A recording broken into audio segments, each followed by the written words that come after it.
Chapter 3.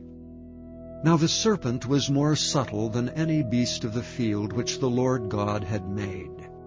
And he said unto the woman, Yea, hath God said, Ye shall not eat of every tree of the garden? And the woman said unto the serpent, We may eat of the fruit of the trees of the garden, but of the fruit of the tree which is in the midst of the garden God hath said, Ye shall not eat of it, neither shall ye touch it, lest ye die.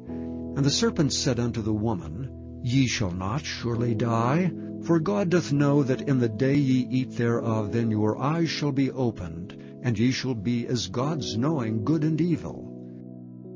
And when the woman saw that the tree was good for food, and that it was pleasant to the eyes, and a tree to be desired to make one wise, she took of the fruit thereof, and did eat, and gave also unto her husband with her, and he did eat.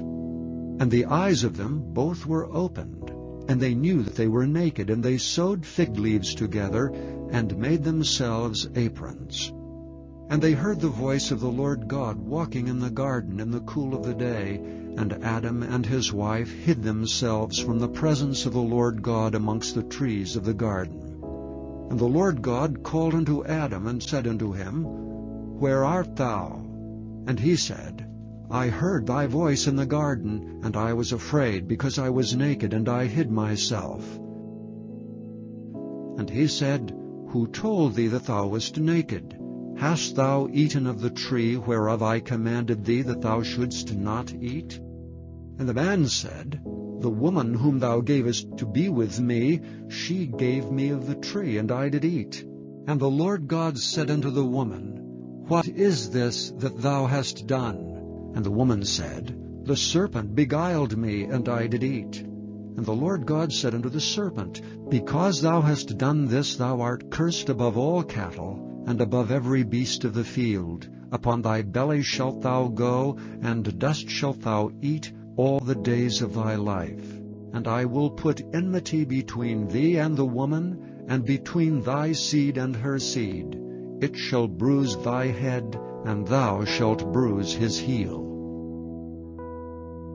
Unto the woman he said, I will greatly multiply thy sorrow and thy conception. In sorrow thou shalt bring forth children, and thy desire shall be to thy husband, and he shall rule over thee.